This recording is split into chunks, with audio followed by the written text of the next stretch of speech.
گرفتاری کے بعد رہائی، مگر رجب بھٹ سوشل میڈیا پر زبان زد عام ہیں۔ عام شہری کی طرح زندگی گزارنے والے رجب بھٹ آج ایک سپر سٹار اور معروف یوٹیوبر بن چکے ہیں۔ کیا اداکاری بھی کرتے رہے ہیں۔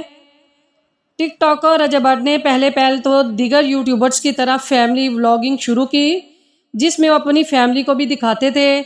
ان کا کنٹینٹ کچھ اس طرح کا تھا جس میں کبھی انہیں مار کھاتے دکھایا گیا تو کبھی اپنی بہن کو تنگ کرتے ہوئے لوگوں کی توجہ کا مرکز بنے، لیکن پھر قسمت کی دیوی جس پر مہربان ہو جائے تو اس کے وارے نیارے ہو جاتے ہیں۔ ایسے کچھ رجب بھٹ کے ساتھ بھی ہوا۔ یہ فیملی ولاگ مداحوں میں اتنا مقبول ہوا، آج رجب بھٹ کو پاکستان کا ہر بچہ جانتا ہے۔ یہی وجہ تھی کہ ان کے ولاگز کے ویوز میں دن بدن اضافہ ہوتا چلا گیا۔ رجب بھٹ کو آج تک صارفین صرف ولاگر کے طور پر جانتے ہیں، مگر یہ ولاگر ایک اداکار بھی رہ چکے ہیں۔ انہوں نے اس بات کا انکشاف ایک پوڈ کاسٹ میں کیا۔ ان کا بتانا تھا کہ وہ اداکاری کی دنیا میں بھی اپنی صلاحیتوں کا لوہا منوا چکے ہیں، جبکہ وہ ایک ماڈل کے طور پر بھی جانے جاتے ہیں۔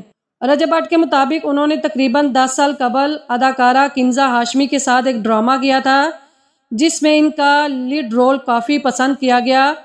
اس انکشاف کے بعد اگر ماضی کے اس پروجیکٹ پر نظر ڈالی جائے تو رجب بھٹ اور کنزا ہاشمی کا یہ ڈرامہ رانی تھا، جو 2008 میں جیو انٹرٹینمنٹ پر نشر کیا گیا تھا۔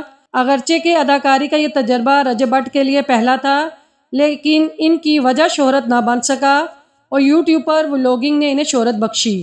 ہماری حوصلہ افزائی کے لیے ہمارے چینل کو سبسکرائب کریں اور بیل آئیکن کو لازمی پریس کریں تاکہ لالی ووڈ کے متعلق نیو اپڈیٹس آپ کو جلد مل سکے۔